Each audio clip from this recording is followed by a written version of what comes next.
Hola, muy buenas, bienvenidos y bienvenidas a un nuevo episodio del podcast del blog Tigriteando con vosotros y vosotras. Soy Muñoz y hoy vamos a hablar de etiquetas.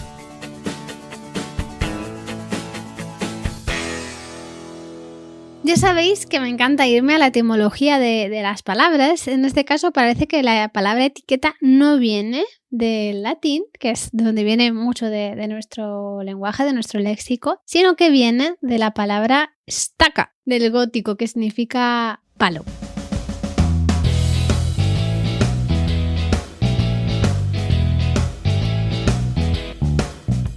Se relaciona con la raíz indoeuropea staig o steig, picar puntiagudo. Ya sabéis que esto yo no lo sé por ciencia infusa, sino que lo miro en una página que se llama Etimologías de Chile. En esta página web dice que tal vez sea oportuno relacionar las palabras estaca, procedente del gótico estaca palo, el stick el inglés y el stock alemán, del mismo significado. Más tarde designó el rótulo que se solía poner en cada bolsa de una causa judicial, lo que duró hasta finales del siglo XVIII, tiempos en los que significó ceremonial para determinar el orden de las etiquetas. Bueno, yo creo que la palabra estaca o stick o stock creo que dan una idea de lo que significa la palabra etiqueta cuando hablamos de niños y niñas. Es decir, que es algo que les clavamos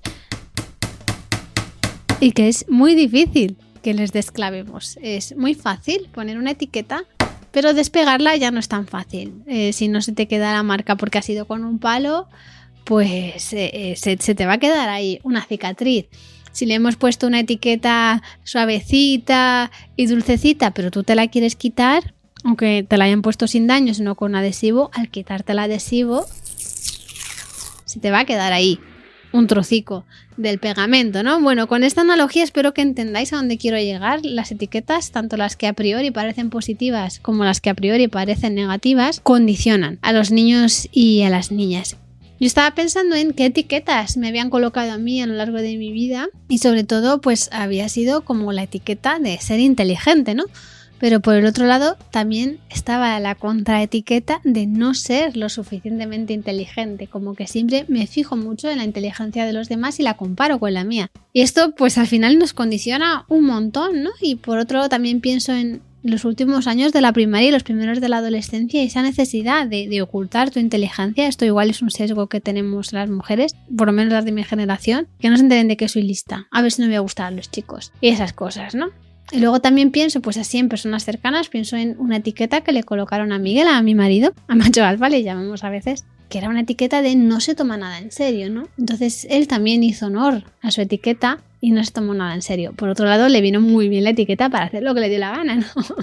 Entonces, si nadie espera nada de mí, pues haga lo que haga, va a estar bien. Y eso es muy guay. Sin embargo, de mí, pues claro, tan lista, esperaban grandes cosas, ¿no? Entonces yo me acuerdo de pequeñita, ¿qué quieres ser de mayor, no? La típica pregunta esta absurda que le hacemos a los niños y a las niñas. Pues si yo decía peluquera, que me encanta y me sigue encantando hacer trenzas, hacer peinados, me flipa, me gusta muchísimo hacerlo con mis hijas. Pues me miraban como raro, como si les estuviera diciendo algo que va como contrario a las leyes del universo, ¿no? Entonces yo en ese momento como que no lo entendía muy bien, porque cuando decía, ¿quieres ser maestra? Oh, sí, genial. Peluquera, fatal. ¿Qué quieres ser, doctora? Oh, maravilloso. ¿Qué quieres ser? ¿Auxiliar de vuelo? Bueno, en esa época decíamos azafata. No, eso no. Entonces era como, no sé, me provocaba mucha confusión y yo tiendo a cuando algo me genera mucha confusión darle muchas vueltas hasta que lo entiendo. Entonces yo intentaba entender a los adultos y no los entendía. Y yo creo que por eso me encanta estudiar sobre psicología y sobre desarrollo humano para poder entender a los adultos, ¿no? A los Homo sapiens. Porque al final somos unos seres increíbles, pero también, ojo, muy complicaicos, ¿no? Entonces, bueno, yo no entendía nada, pero a la vez que no entendía nada, pues se quedaron clavadas en mí esas estacas, que son las etiquetas, y bueno, pues cuesta mucho quitárselas, cuesta muchísimo. Pero lo peor de todo, y esto es la gran paradoja, es que esas etiquetas que nos pusieron a nosotros y tanto nos han condicionado, yo todavía, digo todavía, porque bueno, estamos en proceso, soy incapaz de no ponérselas a mis hijas, ¿no? Hay veces que mentalmente, ¿no? Como que cada una de mis peques tiene como su etiqueta, intento no decirlo, por supuesto, porque puede ser muy doloroso para ellas, pero en mi mente están, las tengo como clasificadas. También, bueno, pues entendemos cómo funciona el cerebro, nos gusta la tendencia humana del orden, ya sabéis que está ahí, nos ayuda a clasificar, nos ayuda a entender y a comprender, entonces a mí me ayuda. Las clasifico de 1000 formas, en plantillas de vida, en números del eneagrama, en horóscopos. Las clasifico de 1000 maneras porque lo que quiero es entenderlas de la mejor forma posible para poder acompañarlas de la mejor forma posible. Entonces, bueno, mi intención es absolutamente benevolente y creo que la de la mayoría de los padres y madres también lo es. Así que, medallita, ya sabéis que lo estamos haciendo lo mejor que estamos pudiendo y quizás esa solo nuestra intención, solo tener una intención benevolente hacia los peques y hacia nosotras mismas sea lo más importante. Total, que tengo etiquetadas a mis hijas, las tengo clavadas unas estacas imaginarias, pero que al final pues seguramente de alguna forma u otra algo les llegará. Y luego me pasan cosas, ¿no? Por ejemplo, el otro día estaba con Vega y haciendo yoga y dije, jo, Vega, qué flexible eres, porque realmente es súper flexible, sobre todo si la comparo conmigo misma, que de flexibilidad, por mucho yoga que hago, todavía no he conseguido estar sobrada. Y claro, pues una frase inocente, benevolente, que no tenía la más mínima importancia, pues me encuentro con que la nena cada X tiempo me dice, mira qué flexible soy, y mira qué flexible soy, y mira qué flexible soy. Entonces, algo que yo había dicho desde la inocencia y desde pues el reconocimiento y desde la admiración, o sea, qué guay, qué flexible eres, pues el cerebro infantil, pues al final lo que quieren los niños es pertenecer, contribuir, que les quieran, sentirse vistos, sentirse conectados y bueno, pues vio Vega ahí una forma de, ostras, si soy flexible, mi madre me mira más, ¿no? Entonces, bueno, pues esto también da pie a reflexionar a cómo nos estamos conectando últimamente, cómo estoy yo de presente, estoy trabajando mucho, estoy trabajando poco, estoy dedicando más tiempo últimamente a las hermanas porque está pasando X cosa, bueno, pues al final, pues las relaciones son autocorrectivas y estas señales que nos mandan los peques, aunque a veces no lo parezcan, son balizas de entender, oye, nuestra conexión se ha deteriorado un poquito, vamos a trabajar en ello. Los peques, yo siempre digo que son autocorrectivos. Cuando algo va mal nos vamos a dar cuenta a través de su comportamiento, porque al final el comportamiento es solo la puntita del iceberg de lo que puede estar pasando. Volviendo al tema de las etiquetas, yo creo que es importante darnos cuenta de que igual en este momento va a ser muy difícil no hacerlo. ¿Cuál es mi mejor forma para darle sentido a todo esto? Bueno, pues tengo 3. La primera es intentar no hacerlo, ¿no? Poner conciencia en el diálogo que tengo conmigo misma y en el diálogo que tengo con mis hijas. Luego, cuando ya he puesto etiquetas, pues vamos a rebajarlas un poco. Lo primero es la observación, que ya os digo que es mi herramienta y de hecho la dedico en podcast entero. Vamos a retomar un poco desde ahí. Observar es describir y transcribir sin juicios. ¿Es fácil hacerlo? No, por eso vamos en pasitos pequeños. Entonces cuando yo estoy transcribiendo, si es una observación pequeñita, pues mi juicio lo pongo al final. Si es una observación más larga, lo que hago es dividir el cuaderno en 2 partes, una para la interpretación, para el juicio y otra para la transcripción. O lo podemos llamar también descripción, aunque no es exactamente lo mismo, ¿no? Para describir lo que está pasando, para transcribir lo que está sucediendo en ese momento presente. Entonces en el juicio pues yo puedo poner, creo que está en un periodo sensible de no sé cuánto, o creo que ha pasado esto, creo que tiene hambre, creo que está en una meta errada de poder, creo que está en insuficiencia, bueno, y todas esas cosas que salen de mi cabeza y realmente no puedo hacer una verificación en el momento, puede ser una hipótesis y lo puedo comprobar a posteriori, pero en el momento en el que estoy observando, solo momento presente sin juicio, ¿no?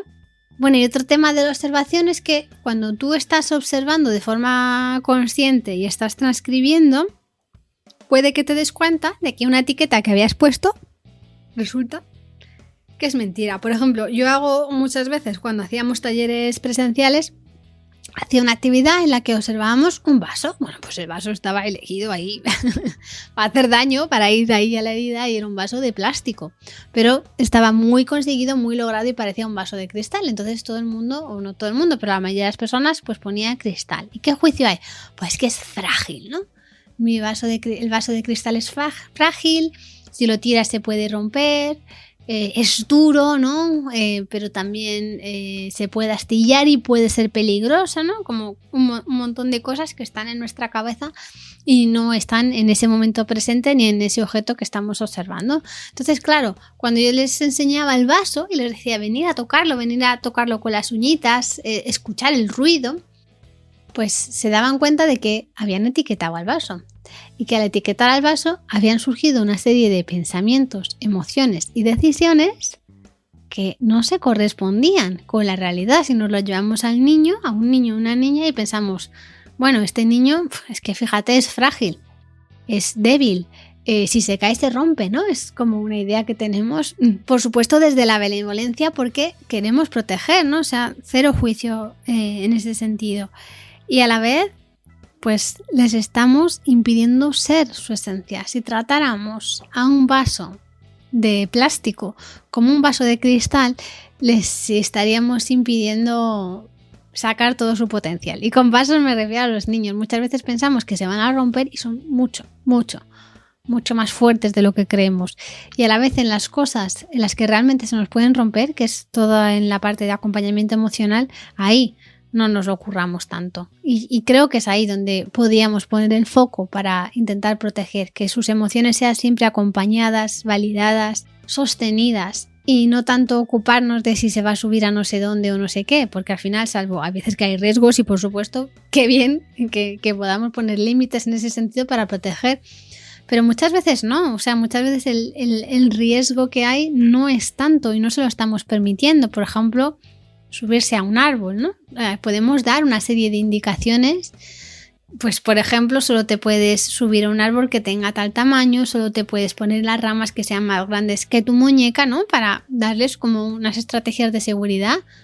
Según vayan siendo los peques más mayores y vayan teniendo más práctica, pues pueden subirse a unos o a otros. Normalmente, en general, la mayoría de los peques calculan bien y les gusta sobrevivir, ¿no? Otra cosa es que a veces igual entramos en luchas de poder o en quiero que me mires y por tanto voy a subirme a esto que es peligroso porque así me vas a mirar o me vas a gritar o me vas a decir no sé qué. Eso igual es otro tema. Pero en general el riesgo yo creo que lo entienden bien. Igual no les dejamos subir escaleras, que tampoco pues el riesgo pues tampoco es tanto, ¿no? Y es algo que les viene muy bien para el desarrollo global de su motricidad. Entonces, bueno, yo creo que es importante también observar toda la fuerza que tienen y también ser muy conscientes de su vulnerabilidad.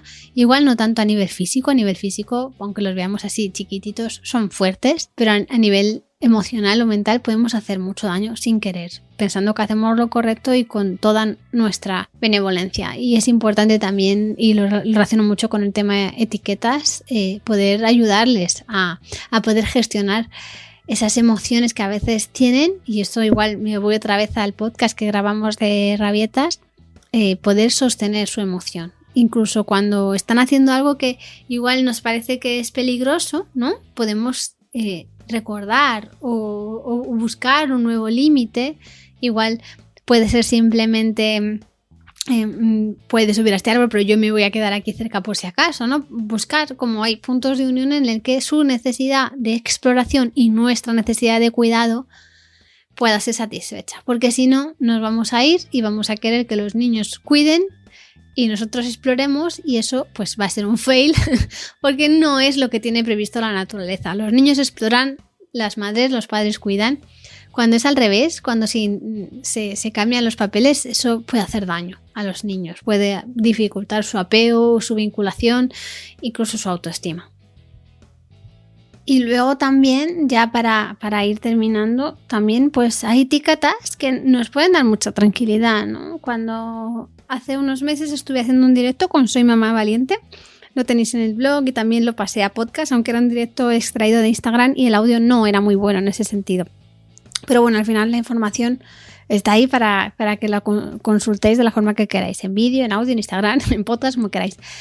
El tema está en que nosotros hablábamos de que hay etiquetas que pueden darnos mucha tranquilidad y una de ellas, por ejemplo, es la de niños altamente sensibles o personas altamente sensibles y la de niños o bebés, niños, niñas de alta demanda, ¿no? Sobre esto hay siempre mucha crispación y mucho debate, entonces bueno, yo os animo a escuchar nuestra visión, que es muy parecida, y lo que hablábamos en ese directo era que esa etiqueta lejos de poner el foco en los niños y lo que tendrían que ser, lo que hacía era bajar las expectativas de las madres y los padres. Entonces, cuando una etiqueta sirve para eso, bienvenida sea. Cuando una etiqueta lo que hace es encasillar y cuestionar, es cuando viene un poco la dificultad, ¿no? Al final nunca es todo blanco o negro, siempre hay un montón de matices de gris y es mucho más sencillo ver las cosas desde ese prisma, desde la escala de grises, que desde los opuestos. Y también hablábamos en ese directo que había otras etiquetas que eran igual más difíciles de digerir, ¿no? Como pues las que tienen que ver igual con patologías o otro tipo de cosas que no son patologías, pero que pueden llevar a los padres, a las madres a mucha incertidumbre, ¿no? Ella hablaba de pues Asperger o trastorno del espectro autista, que también, bueno, pues las etiquetas están ahí para eso, ¿no? Al final son un conjunto de características que nos ayudan a simplificar y a entender y sobre todo a practicar el autocuidado, porque al final el objetivo yo creo que tiene ver la parte positiva de las etiquetas es eso, es darnos aliento a nosotras mismas, sobre todo de la forma en la que nos hablamos, nos tratamos y nos damos ánimos. También me di cuenta de que estos me pasa sobre todo con adultos, sobre todo me pasa con Miguel, que cuando yo observo ese juicio que yo he hecho, esa etiqueta que yo he puesto, tipo, es lento a la hora de hacer esto o lo otro, ¿no? Por ejemplo, se convierte en es cuidadoso. Entonces, una forma de cambiar las etiquetas es mirarlas desde otro lugar que sea mucho más benevolente y alentador tanto para nosotros como para la persona que estamos etiquetando. Es decir, lo ideal sería no etiquetar, y mientras que podemos cambiar eso, igual hacerlo desde un lugar que sea menos nocivo, ¿no? Y lo tercero es cuando ya la he cagado, ya he puesto la etiqueta de manera más o menos consciente, de una forma implícita o explícita, dependiendo de las circunstancias, o ya el niño es autoetiquetado, no siempre, igual por lo que le decimos su madre y su padre, sino porque, bueno, al final pues vivimos en un sistema, vivimos en sociedad y reciben un montón de inputs de todo el mundo, ¿no? Entonces ya tiene puesta la etiqueta, entonces vamos a rebajar la etiqueta. Vamos a pensar que cuando ponemos una etiqueta a algo, también estamos poniendo la etiqueta de lo contrario. Y para eso voy a hacer con vosotros un pequeño ejercicio y quiero que penséis en 3 personas que os caen como el culo. Ya le habéis puesto en vuestro cerebro, las habéis puesto la etiqueta, hashtag, me caen como el culo. O incluso un insulto, que empieza por G y termina por S, y no lo voy a decir por aquí. Pero yo ya las tengo etiquetadas con la G. En la G de, ya sabéis. Quiero que penséis en esas personas. Podéis sí que disparar el podcast para poder escribirlo o podéis seguir adelante como queráis. Y quiero que penséis en 3 adjetivos que pondríais a esas personas. Pues igual pondría injusto, que falta el compromiso, que no es empático, por ejemplo, ¿no? 3 cosas. Pues esas 3 etiquetas que acabamos de poner a esas personas que nos desagradan, la pregunta es, ¿puede que esas etiquetas también puedan estar en ti? La respuesta seguro va a ser que sí, y seguramente por el motivo por el que les hemos puesto la etiqueta G o me caen mal, va a ser porque eso que está en esas personas es justo lo que no nos permitimos a nosotras mismas. Puede que haya otras explicaciones y me encantaría que me las comentaréis cuando escuchéis este podcast, pero yo creo que fundamentalmente es ahí. Lo que nos molesta tanto de la otra persona es lo que no nos permitimos en nosotros mismos, ¿no? Entonces, bueno, pues etiquetar pues es muy nocivo para los peques. Y por otro lado, pues nuestro cerebro también le viene muy bien para ser rápido, ¿no? Para ser práctico, para ser eficiente. El cerebro siempre busca la ruta cerebral más rápida para llegar a un sitio. Es muy... tiene una energía muy de Virgo, ¿sí? Si me permitís el apunte friki astrológico. Nuestro cerebro es como el Virgo del zodiaco y siempre va a buscar lo eficiente. Por eso hace siempre este tipo de acciones, ¿no? Clasifica, etiqueta. Pero también en ese proceso de intentar controlar lo que es incontrolable, como es la vida y las relaciones humanas, estamos perdiendo mucha información. Entonces, igual el paso es darnos cuenta. y no intentar cambiarlo, sino aceptarlo. Mira, tengo un cerebro que etiqueta, qué majo, que quiere que viva de una forma más eficiente y pierda menos tiempo en detalles que considera triviales. Pero, igual esta es la parte más importante, voy a darme cuenta de si realmente esto me beneficia o no me beneficia, de cómo esto está aportando a la construcción de la conexión y el vínculo que tengo con mi hijo y mi hija. ¿Nos conecta o nos desconecta? ¿Con esta etiqueta le llega o no le llega el amor incondicional? Y si la respuesta es que está dificultando, pues vamos a empezar a cambiarlo, ¿no? Y sobre todo también veo muy relacionadas las etiquetas con la construcción de la autoestima, ¿no? Muchas veces escucho pues una cita, ¿no? Que no sé de quién es ahora mismo, pero la escucho muchas veces o la veo en redes o en citas, ¿no? La cita es exactamente: detrás de cada niño que cree en sí mismo hay un padre o madre, quiero entender, que creyó primero. Y esto, o sea, entiendo la benevolencia total y absoluta de la frase, pero desde mi forma de entender la vida, no es así. O sea, los niños y las niñas vienen con todas y cada una de sus potencialidades para poder adaptarse y sobrevivir de la mejor forma posible. Vienen con la autoestima a tope. A ellos les da igual cuando les están haciendo la ecografía que tengan un percentil 37 que 97. Les da absolutamente igual. Son valiosos per se. Ese es su pensamiento interno. Por supuesto, entender el pensamiento de un bebé o una personita que todavía no ha nacido, ¿no?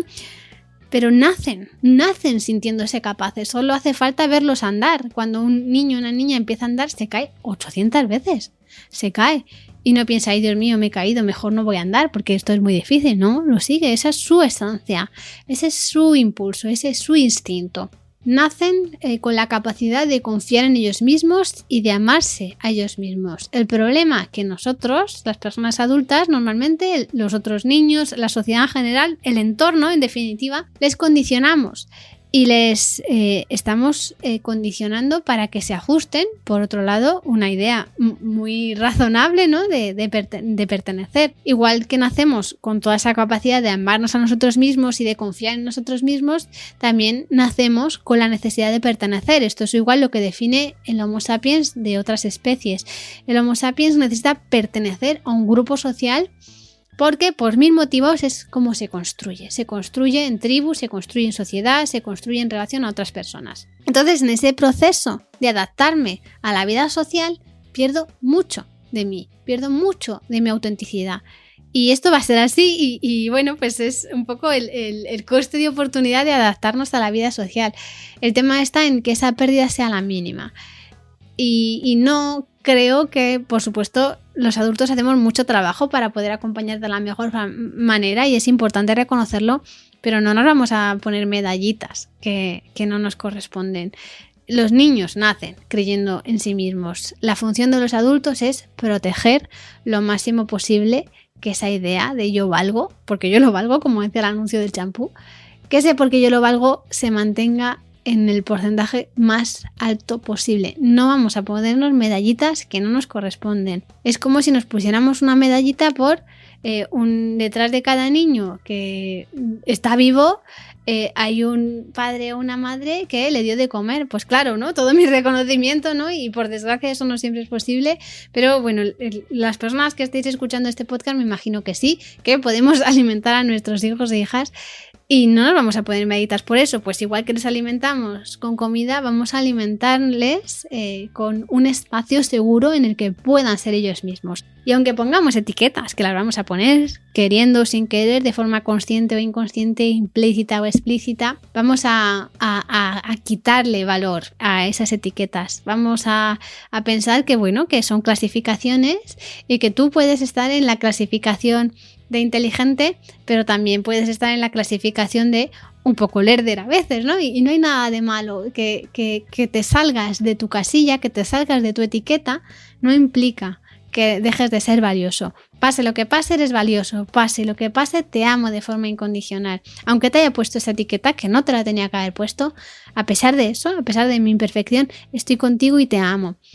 Y solo eso es súper poderoso para ellos y para ellas, porque estamos intentando proteger esa esencia con la que vienen al mundo, que es sentirse capaces y sentirse suficientes. Y bueno, ya un ejemplo así personal para cerrar. Bueno, una de mis peques dijo una vez algo súper valioso, que a mí me hizo darme cuenta, ¿no? De todo esto que llevan dentro los niños y llevamos dentro todos nosotros. Y es que estábamos haciendo una broma, ¿no? Bueno, pues estas típicas bromas de a quién quieres más, a mamá o a papá. Estábamos hablando porque a Lola, que es mi hija pequeña, cuando hay, en general no es que a los dos, ¿no? Pero hay determinadas cosas que es como su papá. Se cae y es su papá, yo igual no le valgo. Si igual no está él, pues igual sí que me quiere, ¿no? Pero como que tiene como ese, un orden muy marcado de las cosas que hace con papá y las cosas que hace con mamá. Y entonces hacíamos bromas como que a papá le quería más, ¿no? Y entonces pues surgió la broma de, bueno, ¿y a cuál de las hijas queréis vosotros más? Y yo les conté una historia que decía mi suegro hace años, por desgracia, que falleció, pero intentamos tenerle lo más presente posible para que crezcan por lo menos con su recuerdo. Y mi suegro contaba una historia súper bonita que decía que Miguel tiene 6 hermanos, son 7 hermanos en total. Entonces él decía que todos sus dedos, si se los cortaban, dolían igual. Que le dolería igual que le cortaran un pulgar que un meñique. Y entonces yo les estaba contando esta historia tan chula y Miguel, como le pusieron la etiqueta de cuando era pequeño, de que no se tomaba nada en serio y le vino bien creérsela para poder hacer lo que le diera la gana y también un poco evadir las emociones que igual son demasiado para él, hizo una broma y dijo, eso está muy bien, pero realmente a la que queremos más es a Emma porque es la que menos problemas da. Entonces esto lo dijo desde la broma, no voy a entrar en ser una buena broma, de hecho yo le eché una mirada en plan... Pero lo más importante es lo que pasó después, y es que mi hija Emma estaba comiendo sopa y cogió y dejó la cuchara en el plato y muy seria le miró y le dijo, papá, no deberías decirme eso porque si tú me dices eso me puedo crear un trauma y la próxima vez que yo quiera enfadarme, porque como que tienen muy claro que el enfado es una elección, ¿no? La próxima vez que quiera enfadarme, no voy a hacerlo para seguir siendo la preferida.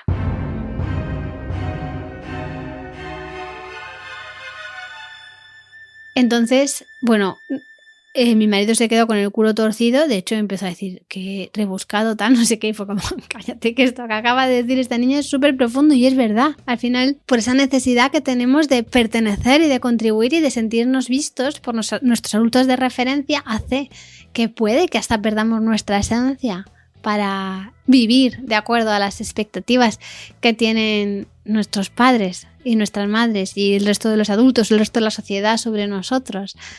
Entonces, para mí lo contrario de la etiqueta, que es un proceso mental que nos viene muy bien porque nuestro cerebro nos quiere muy bonito, también igual hay que bajar el nivel de expectativa, el nivel de exigencia y hay que subir el nivel de confianza. Cuando subes el nivel de confianza parece que se diluye un poco el impacto de las etiquetas.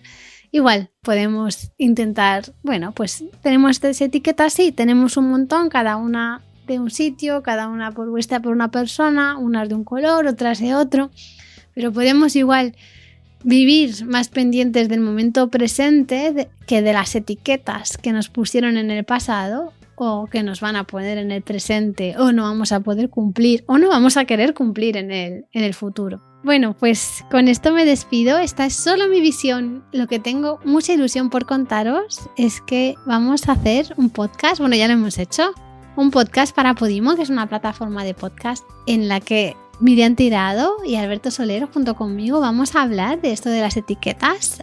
Alberto, que ha escrito un libro con su mujer Conchín sobre etiquetas, va a explicarnos esto con mucha más profundidad a nivel técnico y a nivel científico, y Miriam y yo vamos a compartir también todo lo que hemos vivido y sabemos sobre lo nocivo de las etiquetas, pero también desde la aceptación, porque bueno, pues es complicado no ponerlas porque es un sistema que tiene nuestro cerebro para ordenar, clasificar y sentirnos seguros y en confianza. La crianza no es algo sencillo. Rabietas, celos, estrés... En el momento en el que tienes hijas o tienes hijos, aparecen temas que te sobrepasan. Y luego también hay algunos temas tabús de los que nadie quiere hablar y cuando te toca te dan en los morros. Por ejemplo, gestionar el dinero, la salud mental infantil o la muerte. Y el sexo, Miriam, el sexo. Claro, y cuando la pareja deja de ser solo una pareja. Es que al final formar una familia te lleva muchos temas que van mucho más allá del mi niño no me come o mi niño no me duerme. Hola, soy Alberto Soler. Soy Miriam Tirado. Y yo soy Bey Muñoz. Y vamos a estar cada semana debatiendo sobre temas que nos interesan mucho, si somos padres, si somos madres o si somos personas relacionadas con la educación infantil. ¿Y cómo vamos a llamar al podcast? La crianza es cosa de tres. ¿Y dónde se escucha? En Podimo. Pues me mola un montón. Me lo voy a apuntar en la agenda porque si no se nos va a olvidar. La crianza es cosa de tres, con Bey Muñoz, Alberto Soler y Miriam Tirado. Todas las semanas en Podimo.